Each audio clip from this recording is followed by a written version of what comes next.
We are back. We are so back. We are vibing and thriving. Well, that said, I shouldn't get too ahead of myself as the Bulls are about to go through one of their toughest stretches of the season, going up against the Knicks twice, the Sixers, the Bucks, and the Cavs. But who am I kidding? We're 4-0, baby, for the first time in 4 years, and we're going to celebrate it. I said this team was going to be better than expected, but they've even exceeded my expectations in the early going of the season in these quality wins. They've got to keep this up, of course. Still a long way to go for the rest of the season, but this team is locked in, on the same page, making winning plays and giving it their all when they're on the court.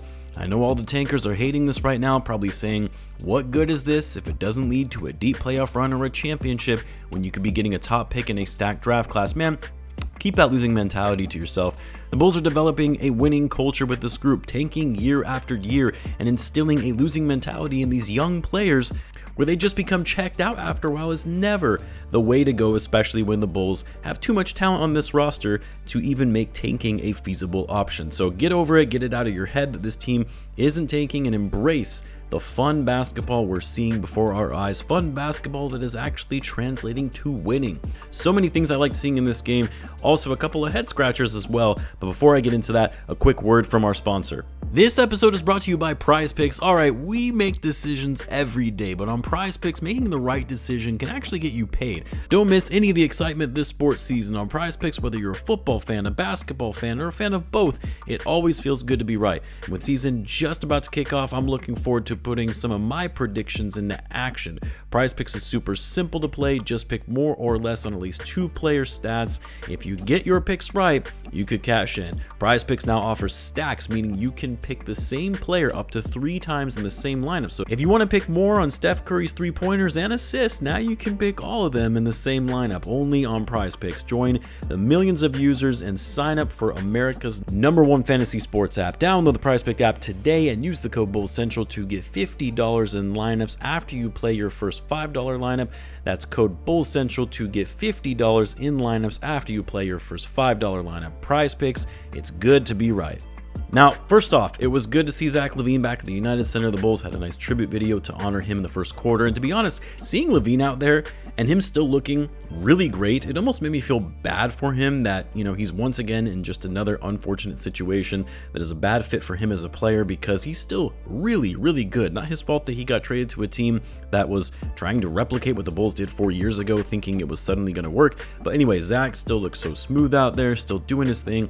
Didn't shoot well from 3 tonight, but then again, no one did for the Kings. A common theme, by the way, that I talked about in my last video that has been a big surprise in terms of the Bulls' ability to limit their opponents from taking as many threes and also shooting the 3 ball so poorly. My biggest question in that video was whether that's going to be sustainable, or if they're just running into teams having poor shooting nights or just bad 3-point shooting teams in general, which the Kings are not a good 3-point shooting team. But even still, yet again, the Bulls hold their opponent to shooting 25% from 3 on only 28 attempts in total. And I believe it's for the first time this season, if I remember correctly, where the Bulls got up more shots than their opponent did. The Bulls had 91 shot attempts in this game versus the Kings 81. The Kings obviously get to the foul line a lot more because they have DeMar DeRozan, but it didn't matter in the long run because the Kings could not keep up with the Bulls' pace of play, their ball movement, their ability to quickly turn defense into offense. 34 assists for the Bulls in total on 49 made shots. Just night and day contrast from what we saw from this team just a couple of years ago. It's rare where you see the ball sticking with one player on the floor. The time of possession per touch is very, very low, and their goal of wearing teams down with their speed and pace of play has worked thus far. That said, the Bulls still have to work on their turnovers. They did take care of the ball a bit better tonight, especially in the second half, but 15 turnovers in total. A lot in the first half, which is what allowed the Kings to get out to that double-digit lead in the second quarter. But once again, what I love about this team, they don't let the momentum swings bother them. They keep pressing, they keep fighting, and they find their way back into the game no matter what the circumstance is. Just great resiliency from this young team. And when we talk about, these young guys, you got to start with Modest Bucelis, who had probably the best game of his season thus far. I thought he was going to go for that career high tonight after he finished with 20 points in the first half.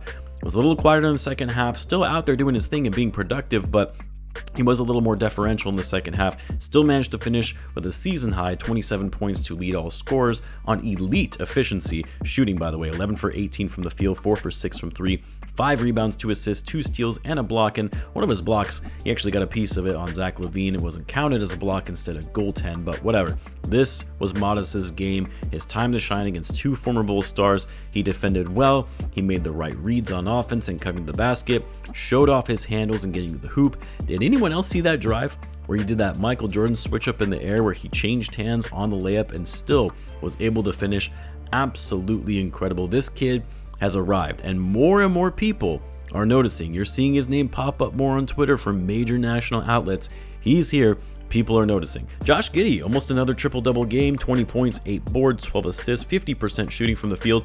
I talked about head scratchers. I was a little surprised that Billy Donovan didn't have him out there in the closing lineup. I'm not sure if that's because Iowa's just been so good in the fourth quarter recently, and Giddey was having trouble finishing at the basket and made some untimely turnovers in the fourth quarter that allowed the Kings to close the gap a bit. But even still, it's not like he was trash in this game that warranted him to be benched to close things out. I wonder if it was something else, hopefully not injury related. I've been keeping up with the Bulls beat writers, and nothing thus far anyway has been said about that at this time, but still interesting nonetheless, especially when the Kings started making a little mini run at the end of the game and the Bulls were losing a bit of focus on offense. I feel like it would have been nice and would have made sense to keep your floor general out there to keep things moving smoothly.